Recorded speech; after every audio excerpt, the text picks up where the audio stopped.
Welcome back ETech academy. So இந்த கிளாஸில் இந்த வீடியோவில் வந்து நாம் பார்க்க போகிறது 2025ஆம் ஆண்டு வந்து பாஸ் பேப்பரில் வரக்கூடிய அந்த டிடிஎஸ் கேள்வி. சரியா, நம்ம அதை தான் பார்க்க போகிறோம்.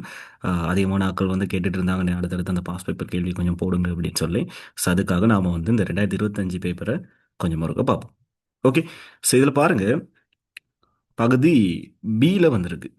பகுதி பியில் கட்டுரை குடிசார் தொழில்நுட்பவியல். சரி, இந்த பகுதியில் வந்திருக்கு. எப்போவுமே நம்ம பார்க்குற மாதிரி தான், என்னது பேசிக் பில்டிங் கன்ஸ்ட்ரக்ஷனோட அடுத்து வாட்டர் சப்ளை, அடுத்து பில் பண்ணுறது ஒன்று, அடுத்து சேவையரிங், அதுக்கடுத்து இந்த பிஓக்யூ டிடிஎஸோட வரும். இந்த செக்ஷன் தான் இந்த ரெண்டு எஸ்ஐ கேள்விக்குள்ளே மாறி மாறி வரக்கூடிய பகுதிகள்.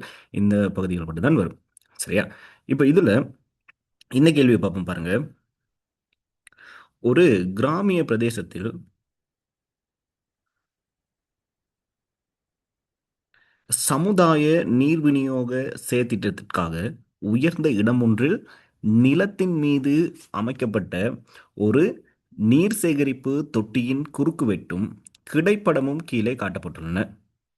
இந்த தொட்டியின் பக்கச்சுவர்களினதும் அடியினதும் தடிப்பு 50 மில்லிமீட்டரும் மூடியின் தடிப்பு 150 மில்லிமீட்டரும் ஆகும். இத்தொட்டியில் அதன் உச்ச எல்லையான 5000 மில்லிமீட்டர் வரைக்கும் நீர் நிறைந்துள்ளது. நீரின் அடர்த்தி 1000 கிலோகிராம் மீட்டர் -3 எனவும், புவியீர்ப்பிலான ஆர்மோடுகள் 10 மீட்டர் செகண்ட் -2 எனவும், மீள்வலூட்டிய கொங்கிரீட்டின் அலகு நிறை 25 கிலோ நியூட்டன் மீட்டர் -3 எனவும் கொள்க. பின்வரும் உருக்கள் அளவிடைக்கமைய வரையப்படவில்லை. ஸோ அளவு வந்து இதுக்கமைய கொடுக்கல அப்படின்னு சொல்றாங்க. சரியா, இப்போ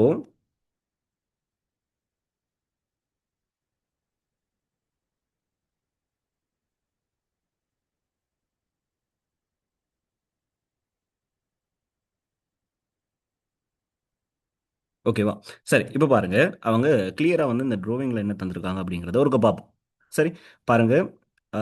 உச்ச எல்லைங்கிறது அப்படிங்கிறனா மேக்ஸிமம் வந்து என்ன செஞ்சிருக்காம், மேக்ஸிமம் இருக்காம் இந்த வரைக்கும், இது வரைக்கும் இருக்கா. சரியா, இந்த ஏரியா வரைக்கும் மேக்ஸிமம் இருக்கிறதுல உயரம் வந்து பாருங்க 5000. சரி, 5000 தந்திருக்காங்க. எல்லாம் மில்லிமீட்டரில் தான் தந்திருக்காங்க. அடுத்து மேலே வந்து கொங்கிரீட் மூடி ஒன்று இருக்குது. சதுட வந்து பார்த்தீங்க அப்படின்னு சொன்னால் 150ன்னு வருது. சரியா, 150 மில்லிமீட்டர் தடிப்பில் இருக்குது. அப்புறம் கொங்கிரீட் சுவர் அந்த எட்ஜ் இருக்குது தானே, இதுல இருந்து இந்த பக்கம் அந்த மூடி பக்கம் போகிறதுக்கு வந்து 2000 தந்திருக்காங்க. ஓகே. ஸோ இதுக்கு அடுத்ததா பார்த்தோம் அப்படின்னு சொன்னால், கீழே இந்த கொங்கிரீட் இதோட தடிப்பு தடிப்பு பார்த்தீங்க அப்படின்னா சொல்கிறாங்க 500ன்னு சொல்கிறாங்க. சரி, நீர்மட்டம் இவ்வளோக்கு இருக்குது. ஸோ அந்த நீர்மட்டத்துக்கு மேலே உள்ள அந்த மூடிக்கும் இடையிலான இந்த இடைவெளி இருக்குது 300 மில்லிமீட்டர் ஒன்று இருக்குது. ஓகே. ஸோ இதுக்கு அடுத்து பாருங்க தராங்க இந்த ஏஏ குறுக்கு வெட்டு, ஸோ இடையில இருக்க குறுக்கு வெட்டு தராங்க. சரியா, இப்போ பாருங்க, ஏஏ குறுக்கு வெட்டு, அதுக்கு அடுத்து பாருங்க கீழே பிளான் இது தந்திருப்பாங்க, கிடைப்படம் ஒன்று தந்திருக்காங்க. ஓகே, கிடைப்படம் இருக்கு. ஸோ இந்த ஏரியா தான் என்னவா இருக்கும், இந்த கொங்கிரீட் சுவருக்கானதா இருக்கும். சரியா, இதுக்கு அடுத்து பாருங்க, இந்த இடத்துல இது வந்து கொங்கிரீட் சுவர், அந்த எட்ஜ் இந்த பக்கம் இருக்குது, வெளிப்பக்கமாக இருக்குது. ஸோ இங்கேருந்து இங்கே இருக்குது, இந்த லைன் வந்து என்னது தராங்க, இந்த கொங்கிரீட் இதில் மூடிய தராங்க. சரியா, இதுதான் இந்த செக்ஷனல் ஏ. சரி, இதுதான் செக்ஷன் ஏ. சரியா, இதை காட்டியிருக்காங்க. வேற தடிப்பு வந்து இங்கே தந்திருக்காங்க. ஓகே, உள்ளுக்கால அளவு தந்திருக்காங்க 8000 12,000 தந்திருக்காங்க. சரி, இப்போ நாம வந்து கேள்விக்குள்ள போவோம். கேள்வி என்ன கேட்குறாங்கன்னு பார்ப்போம். பாருங்க, கேள்வி, இந்த நீர் சேகரிப்பு தொட்டிக்கு தேவையான கொங்கிரீட்டுக்கான எஸ்எல்எஸ் சரியா 573 அளவெடுப்பை செய்க. என்ன சொல்றாங்க, இதில் தேவையான நீர் தொட்டி அமைக்கிறதுக்கு தேவையான கொங்கிரீட்டுக்கான வேலையை மட்டும் சொல்லுங்க அப்படின்னு சொல்றாங்க. சரி, என்னதான் சொன்னாலும் நாம முதலாவது என்ன செஞ்சிருக்கணும், கட்டாயம் நாம ஓகே, கட்டாயம் நம்ம என்ன செய்யும், சென்டர் லைனை முதலாவது கண்டுபிடிப்போம். முதலாவது நம்ம கண்டுபிடிக்க வேண்டியது என்னது, சென்டர் லைனை கண்டுபிடிக்கணும். சரியா, அப்போ முதலாவது வேலை நாம சென்டர் லைனை கண்டுபிடிப்போம். ஓகே, இப்போ இந்த சென்டர் லைன்ல பாருங்க. சரி, இந்த சென்டர் லைன்ல பாருங்க என்ன தந்திருக்காங்க, உள்ளுக்கால அளவீடு தந்திருக்காங்க. உள்ளுக்கு அளவீடு தந்திருக்காங்க. நம்ம சென்டர் லைன் கண்டுபிடிக்கிறது எப்படின்னு சொல்லி முன்னுக்குள்ள வீடியோஸ்லேயே பார்த்துட்டோம். சரியா, இப்போ புதுசாக தான் இந்த வீடியோக்கு வந்து பார்க்க வாரீங்க அப்படின்னு சொன்னால் முன்னாடி இருக்க வீடியோஸ் எல்லாம் பார்த்துட்டு வாங்க. அப்போ தான் கொஞ்சம் கிளியராக இருக்கும். சென்டர் லைன்னா என்னது, எப்படி கண்டுபிடிக்கிறாங்கலாம் பார்த்தா தான் தெரியும். சரி, பாருங்க, உள்ளுக்கால அளவு தந்திருக்காங்க.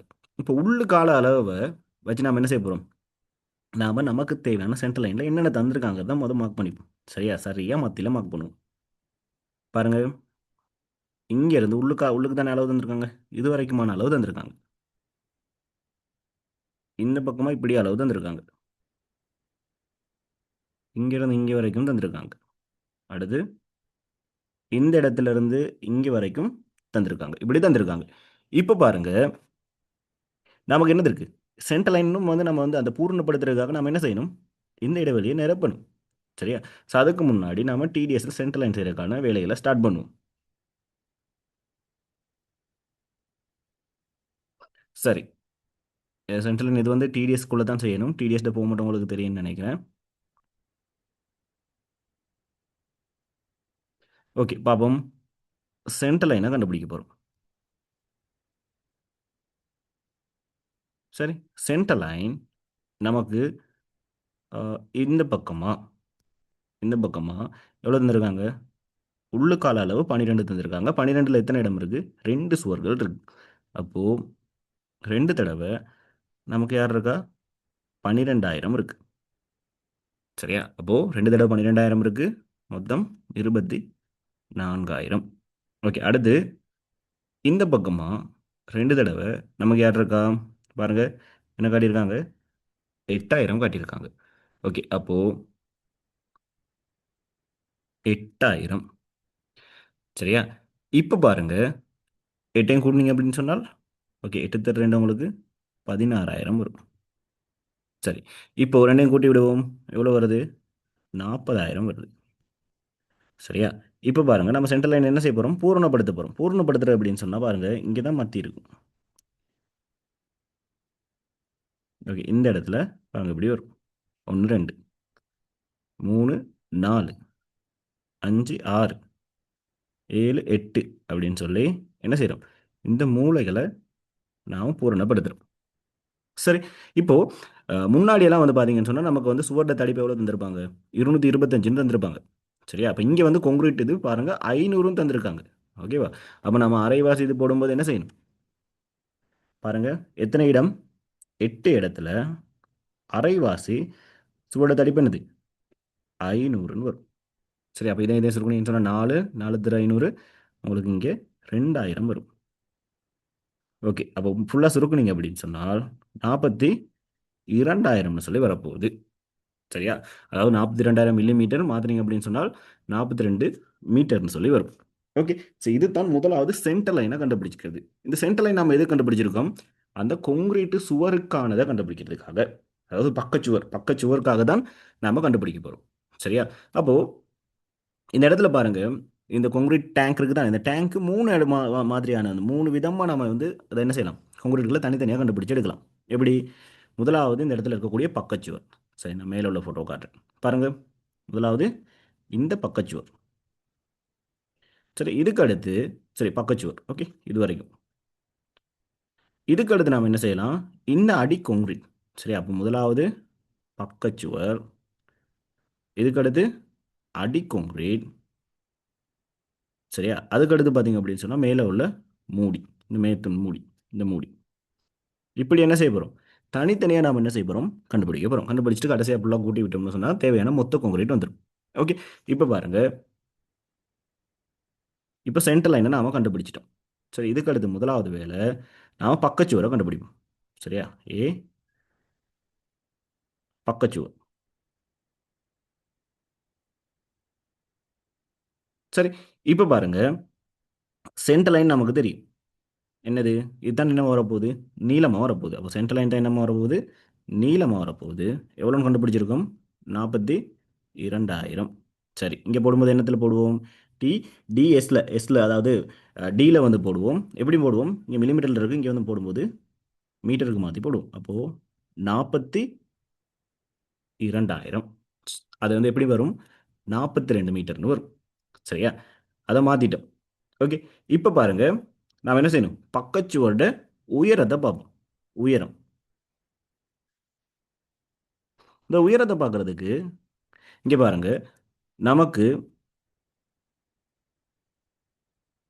பாருங்க, இப்போ இதை வந்து இது இந்த இடத்துக்கு மேலே, சரி, இதுக்கு மேலே ஃபுல்லாக பார்ப்போம். ஓகே. ஸோ இங்கேருந்து இந்த உயரம் வந்து தந்திருக்காங்க நமக்கு 5000 சொல்லி தந்திருக்காங்க. அதோட இது வந்து நீர் இருக்க மட்டம். இந்த நீர் இருக்க மட்டத்தோட பார்த்தீங்க அப்படின்னு சொன்னா, அதுக்கும் இந்த மூடிக்கும் இடைப்பட்ட இந்த தூரம் எவ்வளோ இருக்கு? 300 இருக்கு. அப்போ இந்த இடத்துல இருந்து நாம ஃபுல்லா வந்து இந்த உயரம் பக்கச்சுவரோட உயரத்த மட்டும் பார்த்தோம் அப்படின்னு சொன்னால், 5000 ஒண்ணு இருக்கு. அதோட சேர்த்து 3000 ஒண்ணு இருக்கு. சாரி 300 ஒண்ணு இருக்கு. 3000 இல்ல 300 ஒண்ணு இருக்கு. சரி, அப்ப இது 2யும் கூட்டினா தான் நமக்கு அந்த பக்கச்சுவரோட என்ன வரும்? உயரம் வரும். சரி, இப்ப பாருங்க. அப்போ உயரம் நமக்கு 5300ன்னு வரும்.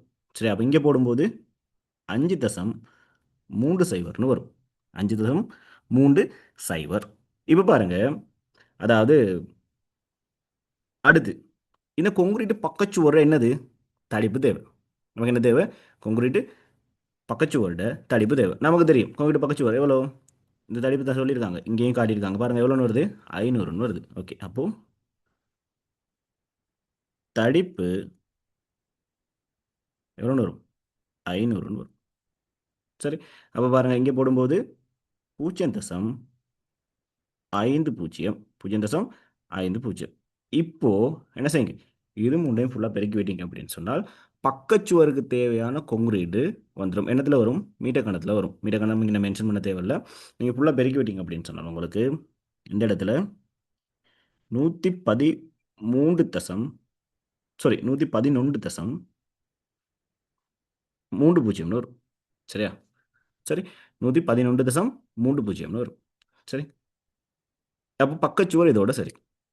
இப்போ அடுத்து நம்ம 3 ஏதாவது 3 விஷயமா தானே பிரிச்சிருக்கோம். பக்கச்சுவரை பார்த்துட்டு அடுத்து நாம என்ன பார்க்க போறோம்? அடிப்பகுதியை பார்ப்போம். இப்போ பாருங்க,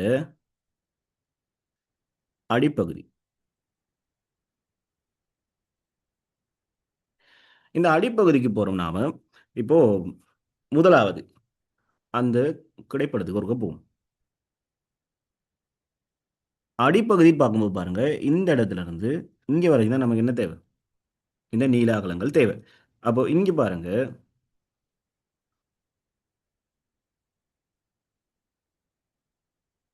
இங்க உங்களுக்கு பாருங்க உள்ளுக்கால தான் அளவு தந்திருக்காங்க. அப்போ இந்த 8000 உண்மையான நீளம் இந்த மூலையில இருந்து தான் நமக்கு தேவைப்படும்.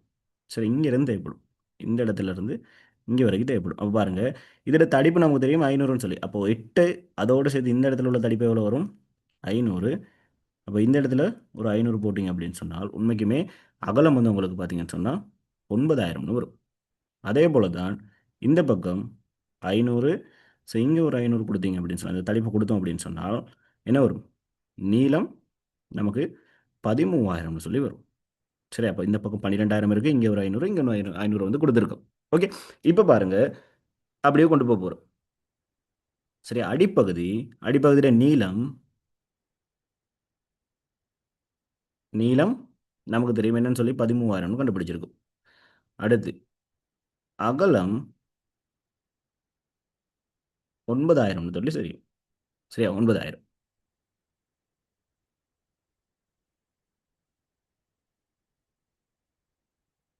ஓகே, 9,000. சரி, இப்போ அடிப்பகுதியில தடிப்பு தடிப்பு அடிப்பகுதியில தடிப்பும் எவ்வளவா இருக்க போகுது? எவ்வளோன்னு சொல்லியிருக்காங்க? தடிப்பும் வந்து நமக்கு எவ்வளோ இருக்க போகுது? இந்த பாருங்க இங்க காட்டியிருக்காங்க. எவ்வளவா இருக்கு? 500 இருக்கு. சரி, அப்போ அடிப்பகுதியில தடிப்பும் வந்து எவ்வளவா இருக்கு? 500 இருக்கு. சரி, அப்போ இங்கே அப்படியே ஃபுல்லாக மாற்றி போடுவோம். நீளம் 13,000ன்னு இருக்கு. அப்போ 13.00. அடுத்து 9.00. அடுத்து 0.50. ஓகே. இப்போ இதுகளை பெருக்கி விட்டீங்கன்னு சொன்னால் அடிப்பகுதிக்கு தேவையான கொங்கிரீட்டு வந்துடும். அடிப்பகுதிக்கு தேவையான கொங்கிரீட் வரும். ஓகே. ஸோ ஃபுல்லாக ஒரு பெருக்கி போட்டுக்கோங்க.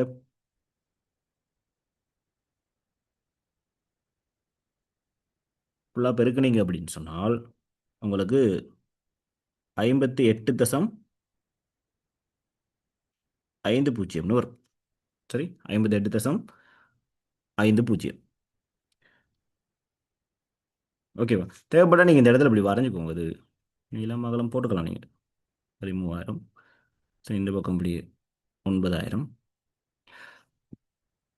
தேவைப்பட்டா காட்டிக்கோங்க. இப்படி இல்லை அப்படின்னு சொன்னால்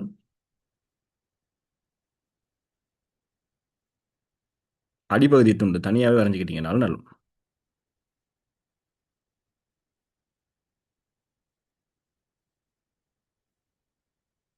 இப்படி வரைஞ்சிங்கன்னா இன்னும் ஈஸி. அப்போ தடிப்பையும் சேர்த்து காட்டலாம்.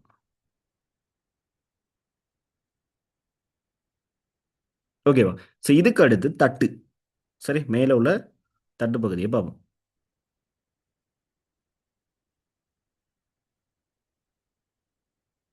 தட்டு பகுதி. ஓகே. ஸோ இதுலயும் வந்து நமக்கு என்னென்னு வரப்போகுது? நீள அகலம்னு தான் வரப்போகுது. அப்போது இப்போ நம்ம கண்டுபிடிச்சிக்க வேண்டியது வெளிப்பக்கத்தால் வெளிப்பக்கத்தால் இங்கேருந்து இங்கே வரையும் கண்டுபிடிச்சிருக்கோம். அதே போல் இந்த இடத்துல இருந்து இங்கே வரையும் கண்டுபிடிச்சிருக்கோம். அப்போ இந்த பக்கத்தில் நீளம் எவ்வளோ இருக்குது? 2000 இருக்குது. ஓகே. இந்த பக்கமும் 2000 இருக்குது. அப்போ அதே போல் தான் இங்கே இங்கேருந்து இங்கே வரைக்கும் 13,000 கண்டுபிடிச்சோம் அப்படின்னு சொன்னால் இங்கே 2000, அடுத்து இந்த பக்கம் 2000 இருக்குது. சரியா? அப்போது உங்களுக்கு நீளம் எப்படி வரப்போகுது? ஃபுல் நீளம் இந்த பக்கம் உள்ள தட்டுக்கான இந்த நீளம் 17,000ன்னு சொல்லி வரும். அதே போல் அகலம் உங்களுக்கு 13,000 சொல்லி வரும். சரியா? எப்படி வருதுன்னு சொல்லி பார்த்துக்கணும். பாருங்க, இப்போ நீளத்தை பார்ப்போம்.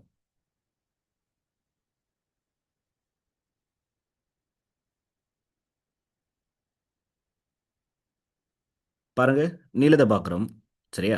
அப்போ இங்கேருந்து இது வரைக்கும் 12,000 தெரியும். இந்த இடத்துல ஒரு 500 உங்களுக்கு வந்துச்சு. இந்த இடத்துல ஒரு 500 வந்துச்சு. இங்கே ஒரு 500 வந்துச்சு. அப்போ 13,000 வந்துச்சு. ஸோ இந்த இடத்துல இருந்து இங்கே 2000, அதே போல் இங்கே 2000, அப்போ 17,000. அதே போல் தான் இந்த பக்கம் 8,000, இங்கே 500, இங்கே 500, அப்போது 9,000 வந்துச்சு. ஸோ இந்த பக்கம் 2,000 11,000, இந்த பக்கம் 2,000 13,000 வந்துச்சு. சரியா? தட்டெடுத்து அடிப்பு தந்திருக்காங்க, மேலே கேள்வியே தந்திருக்காங்க எவ்வளோன்னு சொல்லி 150ன்னு தந்திருக்காங்க. ஓகேவா? அப்போது இப்போது தட்டு பகுதிக்கு வருவோம். அதையும் தேவைப்பட்டா நீங்கள் வரைஞ்சிக்கோங்க. வரைஞ்சிட்டு இதை குறிச்சிக்கோங்க. சரியா? ஸோ அப்போ தட்டு பகுதி நீளம் எவ்வளோன்னு வருது? 17,000 வந்துச்சு. அடுத்து அகலம் 13,000 வந்துச்சு. அடுத்து தடிப்பு 150ன்னு சொல்லி தந்தாங்க. தடிப்பு 150ன்னு சொல்லி தந்தாங்க. இது அப்படியே என்ன செய்ய போகிறோம்? இந்த பக்கம் நாம் டிக்கு மாற்றுவோம். அப்போது 17,000 17.00, அடுத்து 13.00, அடுத்து 0.15ன்னு வரும். ஓகேவா? இப்போ ஃபுல்லாக கூட்டுங்க. சரி, ஃபுல்லாக பெருக்கி விடுங்க. ஃபுல்லாக பெருக்கி விட்டீங்க அப்படின்னு சொன்னால் உங்களுக்கு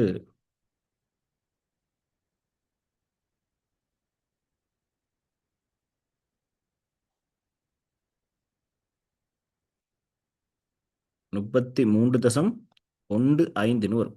சரி, இப்போ நமக்கு மொத்தமாக கேள்வி என்னது?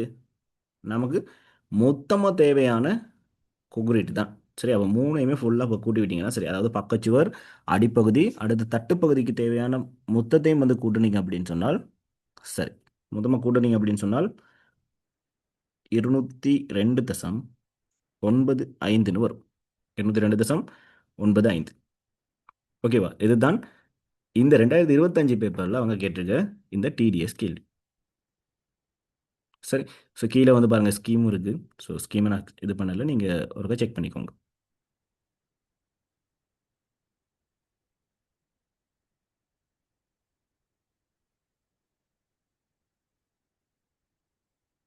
ஓகே, அடுத்து பாருங்க, இந்த தொட்டி மேலே காட்டப்பட்டுள்ளவாறு உச்ச நிலைக்கு நிரம்பியுள்ள போது இதன் மூலம் அது இருக்கும் நிலத்தின் 1 மீட்டர் வர்க்கம் இல் பிரயோகிக்கப்படும் விசையை கணிக்க. அதாவது 1 மீட்டர் வர்க்கத்தில் சரியா இந்த தொட்டி இருக்காம். இந்த தொட்டி இப்படியே இருக்கும்போது சரியா உச்ச நிலையில் நிரம்பி இருக்கும்போது, உச்ச நிலையில் உயரம் தந்திருக்காங்க 5,000 சொல்லி தந்திருக்காங்க.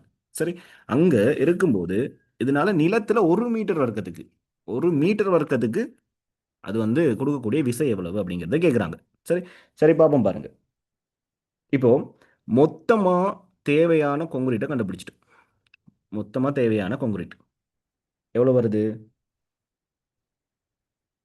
மொத்தமாக தேவையான கொங்குரீட்டு உங்களுக்கு வருது பாருங்க, 202.95 மீட்டர் கியூப்னு வருது, மீட்டர் கணம்னு வருது.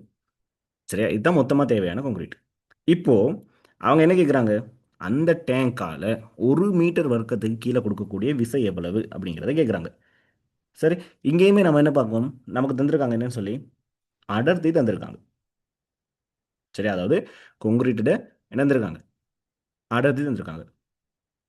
எப்படி வரும்? அடர்த்தி சமன் விசையின் கீழ் பரப்புன்னு சொல்லி வரும். சரியா? அதோட அதே சமன்பாடை வச்சு தான் நம்ம என்ன செய்ய போறோம்? இங்கே செய்ய போறோம். சரி, அடர்த்தி சமன் திணிவின் கீழ் கனவளவு. ஓகே. அவங்க தந்திருக்காங்க 25 கிலோ நியூட்டன் மீட்டர் மைனஸ் 3. சரியா? 25 கிலோ நியூட்டன் மீட்டர் மைனஸ் 3 தந்திருக்காங்க. இப்போ நமக்கு என்ன கேள்வி? மொத்தமா தாக்கக்கூடிய விசை எவ்வளவு? மொத்தமா தாக்கக்கூடிய விசை எவ்வளவு? 1 மீட்டர் கனம் 1 மீட்டர் கனம் கான்கிரீட் வந்து 25,000 கிலோ நியூட்டன் அப்படின்னு சொன்னான். 202.95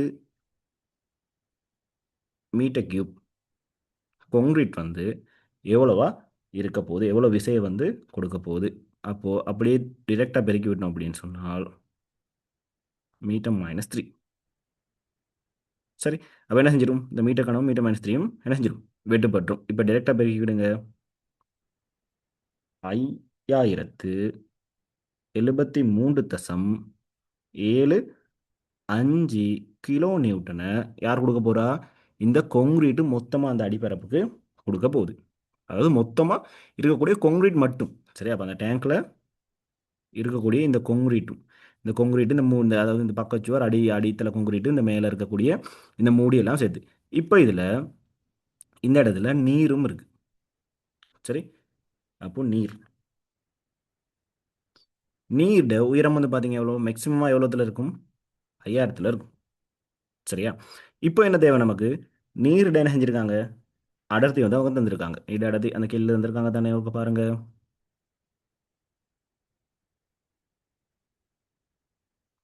ஓகே, அவங்க தந்திருக்காங்க கேள்வியில் பாருங்க. நீரின் அடர்த்தி என்ன தந்திருக்காங்க? 1000 கிலோகிராம் மீட்டர் மைனஸ் 3 தந்திருக்காங்க. இப்போ நீரை பார்க்க போகிறோம். இந்த நீர் இந்த நீளம் அதாவது எப்படி இருக்கு? இப்படி இருக்கு. இந்த டேங்கிள் தானே இப்படி இருக்கு? இப்படி இருக்கு. இந்த நீளம் எவ்வளவா இருக்கு? 12,000 இருக்கு. அகலம் எவ்வளவா இருக்கு? 8,000 இருக்கு. உயரம் எவ்வளோத்துல நிரம்பி இருக்கு? 5,000த்துல நிரம்பி இருக்கு. இது அப்படியே கொண்டு வந்து போட்டோம் சொன்னால் நீரின் மொத்த கன அளவுக்கு போட்டோம் அப்படின்னு சொன்னால் எப்படி வரும்? 8 தர 12 தர 5. சரி, மில்லிமீட்டர் இருக்கிறதுல எல்லாத்தையும் நான் நினைஞ்சிட்டேன், மீட்டருக்கு மாற்றி போட்டிருக்கேன். இப்போது டிரெக்டாக பெருக்கினீங்க அப்படின்னு சொன்னால் உங்களுக்கு 480 மீட்டர் கணம் வரும். 480 மீட்டர் கணம். சரி, அடர்த்தி சொல்கிறாங்க. அடர்த்தி எவ்வளோன்னு சொல்கிறாங்க? 1000 கிலோகிராம் மீட்டர் மைனஸ் 3ன்னு சொல்கிறாங்க. அதாவது 1 மீட்டர் கணத்தில் நீர் எவ்வளோ இருக்குமாம்? 1000 கிலோ இருக்குமாம். சரியா? ஒரு மீட்டர் கணக்கத்தில் எவ்வளோ இருக்கும்? 1000 கிலோகிராம் இருக்கும். இப்போ பாருங்க, அப்போ நீரோட மொத்த நிறை பார்ப்போம். நீரிட மொத்த நிறை. சரி, மொத்தமாக இருக்கக்கூடிய கன அளவு எவ்வளோ? 480. 1 மீட்டர் கணம் எவ்வளவு? 1000. சரியா? இதோட சேர்த்து நம்ம என்ன செய்யணும்? நிறைத்தானே, அதாவது திணிவாக இருந்தால் தான் டிரெக்டாக வந்திருக்கும். இப்போ நம்ம என்ன செய்யணும்? நிறைக்கு மாற்றணும். நிறை அப்படிங்கும்போது என்ன செய்யணும்? நாம புவியீர் பார்முடுகள் 10ஆல் என்ன செய்யும்? பெருக்குவோம். புவியீர் பார்முடுகள் 10ஆல் பெருக்கிறோம். 10ஆல் பெருக்கினா நமக்கு என்ன செஞ்சிடும்? நியூட்டனில் வந்துடும். என்ன செஞ்சிடும்? நியூட்டனில் வந்துடும். சரியா? அப்போ இதை அப்படியே ஃபுல்லாக பெருக்குனீங்க அப்படின்னு சொன்னால் ஓகே, இப்படி வரப்போகுது. சரியா? அதாவது 48 லட்சம் கிட்ட வரும். இப்போ இதை நம்ம என்ன செய்ய போகிறோம்? கிலோ நியூட்டன் தானே அவங்க ஆன்சர். முதல்ல பாருங்க, இங்கேயும் என்னத்தில் இருக்குது? கிலோ நியூட்டனில் இருக்குது. அப்போ நம்ம என்ன செய்யலாம்? கிலோ நியூட்டன் கொடுக்க போகிறோம். அப்போது 1000ஆல் பிரித்தோம் அப்படின்னு சொன்னால் என்ன செஞ்சிடும்? கிலோ நியூட்டனுக்கு மாறிடும். சரி, அப்போ கிலோ நியூட்டனுக்கு மாறினுச்சு அப்படின்னு சொன்னால் நீரோட மொத்த நிறை எப்படி வரும்? 4800 கிலோ நியூட்டன் வந்துடும். சரி, அப்போ கொங்கிரீட்டுக்கானதையும் கண்டுபிடிச்சிட்டீங்க, அடுத்ததா நீருக்கானதையும் கண்டுபிடிச்சிட்டீங்க. இப்போ தெரியும் மொத்தமாக தாக்கக்கூடிய சுமை மொத்த சுமை இப்போ எப்படி இருக்கும்?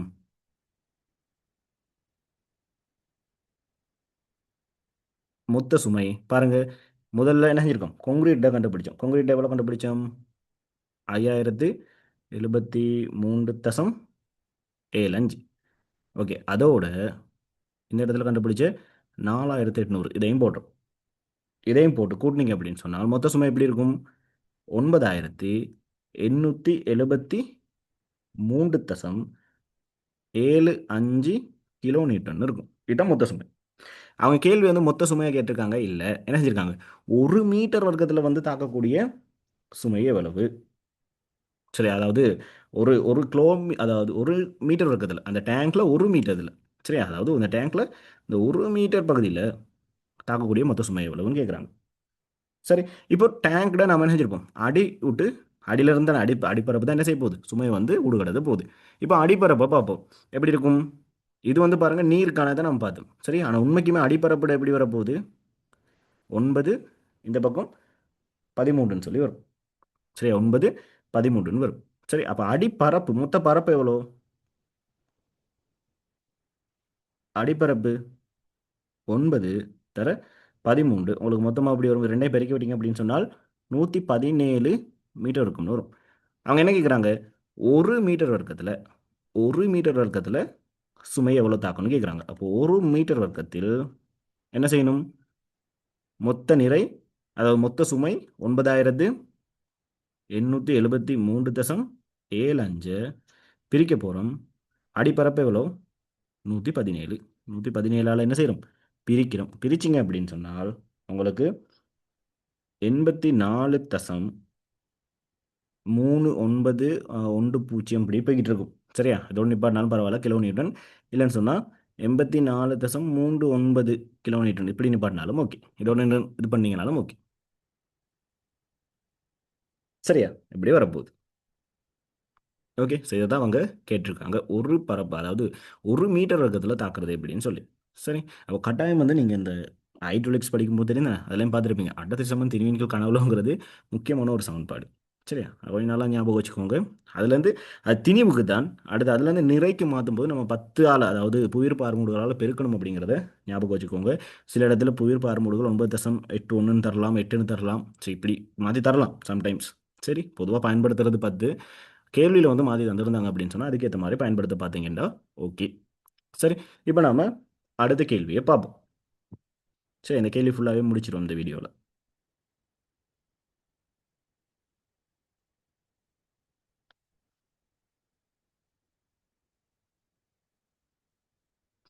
ஓகே, பாருங்க, இந்த நீர் தொட்டியின் ஒரு சுவரில் இழுவை மீள்வலுவூட்டல் இடப்பட வேண்டிய விதத்தை குறுக்குவெட்டை பயன்படுத்தி வரைந்து காட்டுக. சரி, இந்த நீர் தொட்டியில் வந்து மீள்வலுவூட்டல், அதாவது சுவருக்கு, கொங்கிரீட் சுவர் இருக்கு தானே, இதுக்கு வந்து நீங்கள் மீள்வலுவூட்டல் எப்படி சேர்ப்பீங்க அப்படின்னு கேட்குறாங்க. சரி, எப்படி நாம் கம்பி போட போகிறோம் அப்படிங்கிறது தான். சரி, நம்ம ஏற்கனவே பார்த்துருக்கோம் என்னது, அதாவது ரெண்டு பக்கம் ஆதாரம் இருந்துச்சு அப்படின்னு சொன்னோம். ரெண்டு பக்கம் ஆதாரம் இருந்துச்சு அப்படின்னு சொன்னால், சரி, இப்போ நாம் இழுவை வளையம் நெருக்கல் வளையம் சொல்லி நடுவில் அப்படி பிரித்தோம் அப்படின்னு சொன்னால் எப்படி இருக்கும், மேலேருந்து விசை தாக்கும். அப்போது என்னவா இருக்க போகுது, இழுவை வளையம் எங்கே இருக்கும், அடிப்பகுதியில் இருக்கும். அப்போ இந்த இடத்துக்கு நாம் என்ன செய்வோம், மீளுவலுட்டல் சேர்ப்போம். அதே போல் ஒரு பக்கம் மட்டும் ஆதாரம் இருந்துச்சுன்னு சொன்னால், இந்த சன்செட் அந்த மாதிரி இருந்துச்சுன்னு சொன்னால், சரி, அதாவது சூரியன் இருட்டு இதுகளுக்கெல்லாம் எப்படி போடுவோம், ஒரு பக்கம் ஆதாரம் இருந்துச்சுன்னு சொன்னால் விசை இப்படி தாக்கும். தாக்குனால் எந்த பக்கம் உடைய பார்க்கும், இப்படி மேல் பக்கம் உடைய பார்க்கும். இப்போ ரெண்டாவது பிரித்தா இப்படி இழுவை வளையத்தை வந்து பிரித்தோம் அப்படின்னு சொன்னால், நடுநிலையாக பிரித்தோம் அப்படின்னு சொன்னால் இழுவை வளையம் எங்கே இருக்கும், மேலே இருக்கும். அப்போது மேலே கம்பி போடுவோம். அதே சிஸ்டம் தான், அதே தான் இங்கேயும் அப்ளை பண்ண போகிறோம். எப்படி, டேங்க் வந்து இப்படி இருக்குது,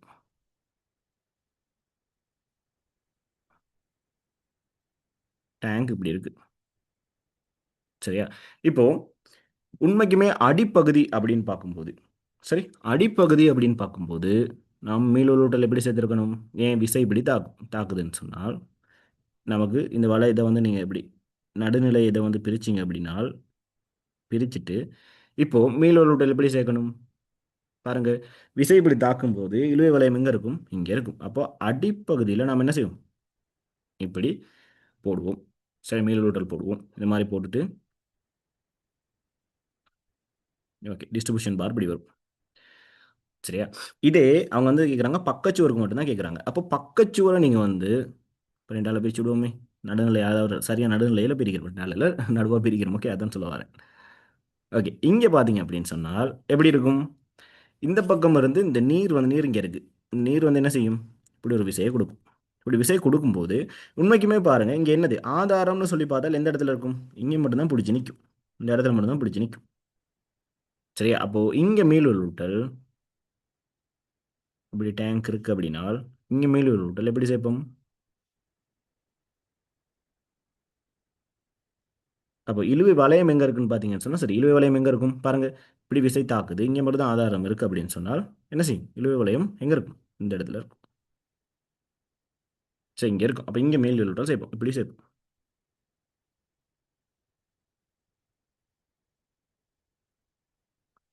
இப்படி சேர்ப்போம். சரியா சார் இது டிஸ்ட்ரிபியூஷன் பார் பண்ணி இப்படி போட்டுக்கோங்க. சரி இப்படி சேர்ப்போம். ஓகேவா? சரி அப்போ இப்படி இதை வந்து நோட் பண்ணிக்கிறீங்கன்னா சரி இதைத்தான் வரைய சொல்றாங்க. இதைத்தான் கேட்குறாங்க. சரியா? ஏன்னு சொன்னால் இழுவை வளையம் இங்க இருக்கு. அதாவது இழுவை வளையம் இந்த இடத்துல தான் இருக்கு. இந்த பக்கம் அதாவது உள்பக்கமா இருக்கும். இப்படி விசை தாக்கும் போது இந்த நீண்ட அழுத்தத்தின் காரணமா உட்பக்கமா இருக்கும். ஓகே ஸோ இதை பார்த்துக்கிட்டிங்கன்னா சரி இதைத்தான் அவங்க வந்து வரைய சொல்கிறாங்க. அது மட்டும் இல்லை நீ அதில் வந்து நம்ம இந்த பக்கமாக சேர்க்கறதுக்கான காரணம் என்னன்னு சொன்னால் ஒன்று க்ரெக்கை வந்து கண்ட்ரோல் பண்ணும். சரி உட்பக்கமாக வந்து சேர்த்தோம் அப்படின்னு சொன்னால் க்ரெக் ஆகிறத கண்ட்ரோல் பண்ணும். சில இடத்துல இது வந்து லீக்கேஜ் அந்த இதாகிறதையும் வந்து தடுக்கும். சரியா? இன்னும் இழுவை வலிமையை வந்து என்ன செய்யும்? டேங்க் வந்து கூட்டும். சரி இதை நோட் பண்ணிட்டீங்கன்னா சரி. ஓகே அதான் அவங்க இங்கே காட்டிருக்காங்க. சரி டிஸ்ட்ரிபியூஷன் பார் மெயின் பார் போடுறது தெரியும் தான் நம்ம ஏதோ ஒரு இடத்துல பார்த்தோம்னு நினைக்கிறேன் வீடியோ எதுவும் செஞ்சோமான்னு தெரியல. ஒருக்க பாருங்க. அடுத்து பாருங்க நீரின் நாளாந்த ஆழ்வீத நுகர்ச்சி. நீரின் நாளாந்த ஆழ்வீத நுகர்ச்சி எவ்வளவாம்? 120 லிட்டராம். எனின் இந்த நீர்த்தொட்டியின் மூலம் வழங்கப்படத்தக்க நுகர்வோரின் உயர்ந்தபட்ச எண்ணிக்கையை கணிக்க. இந்த நீர்த்தொட்டியின் மூலமா நீர் வழங்கப்படத்தக்க உயர்ந்தபட்ச எண்ணிக்கை கேட்குறாங்க. சரி மொத்தமா அந்த இதில் ஓகேவா? மொத்தமா அங்க வந்து நீர் வந்து மொத்த கன அளவு எவ்வளோ இருக்கும்னு சொல்லி நாம ஃபஸ்ட்டு கண்டுபிடிக்கணும். சரி இப்போ நாம ஏற்கனவே கண்டுபிடிச்சிருக்கோம். மொத்தமா வந்து நீர் வந்து எவ்வளோ இருக்குன்னு சொல்லி கண்டுபிடிச்சிருந்தானே முதல் கேள்வியிலே பார்த்தோம். அப்போ பாருங்க எத்தனை மீட்டர் கியூப் இருக்கு? 480 மீட்டர் கியூப் நீர் இருக்கு. சரி ஒரு மீட்டர் கியூப் எவ்வளோ? 1000 கிலோகிராம். சரி ஒரு மீட்டர் கியூப் எவ்வளோ? 1000 கிலோகிராம். அப்போ 1000 கிலோகிராம் எத்தனை லிட்டருக்கு சமன்? 1000 கிலோகிராம் 1000 லிட்டருக்கு சமம். சரி அப்போ அப்படியே பெருக்கி விட்டீங்க அப்படின்னு சொன்னோம் உங்களுக்கு. ஓகே இதை அப்படியே வச்சுப்போம். அப்போ லிட்டருக்கு மாதமே 480 தர 1000 லிட்டர். இப்போ எத்தனை அதாவது ஒரு ஒரு நபருக்கு சராசரியா எத்தனை லிட்டர் போகுது? 120 லிட்டர் போகுது. ஓகே அடுத்து ஒரு டேங்க் அப்படின்னு சொல்லி வச்சோம் அப்படின்னு சொன்னால் சரி இந்த இடத்துல தான் நீங்கள் மிஸ்டேக் பண்ணியிருப்பீங்க. போன ஒரு ஆக்கள் வந்து இதில் தான் மிஸ்டேக் பண்ணியிருப்பாங்க. ஒரு டேங்க் அப்படின்னு வச்சோம்னு சொன்னால் சராசரி அதாவது 2 நாளுக்கு நமக்கு என்ன செஞ்சுருக்கணும்? தேவையை வந்து பூர்த்தி செய்யணும். அதாவது 2 நாள் 2 டேஸில் டிமாண்டை வந்து என்ன செய்யணும்? டேங்க் வந்து கட்டாயம் பூர்த்தி செய்யணும். சரி அப்போ அப்படி தான் எடுப்போம். அப்போது ரெண்டு நாளுக்கான இது வந்து அந்த வாட்டர் டேங்க்கில் இருக்குது. சரி இப்போ சுருக்குனீங்க அப்படின்னு சொன்னால் உங்களுக்கு டிரெக்டாக என்ன செஞ்சிடும்? ஆன்சர் வந்துடும். ஓகே இதை எப்படி சுருக்கி விடுங்க. ஓகே 4 2000 வரும். சரியா அப்போ எத்தனை பேருக்கு கொடுக்கலாம்? 2000 பேருக்கு கொடுக்கலாம். அதான் இங்கே கொடுத்துருக்காங்க. இந்த ரெண்டு மீனிங் அதுதான். இந்த ஸ்கீமில் இருக்க இந்த ரெண்டு இருக்குது தானே இது வந்து 2 டேஸ்ட ஓட்ட டிமாண்டை வந்து என்ன செய்யணும்? ஓட்ட டிமாண்டை வந்து என்ன செய்யணும்? ஒரு டேங்க் வந்து பூர்த்தி செய்யணும். அதான் சொல்கிறாங்க. ஓகே அடுத்தது பாருங்க. அடுத்த கேள்வி.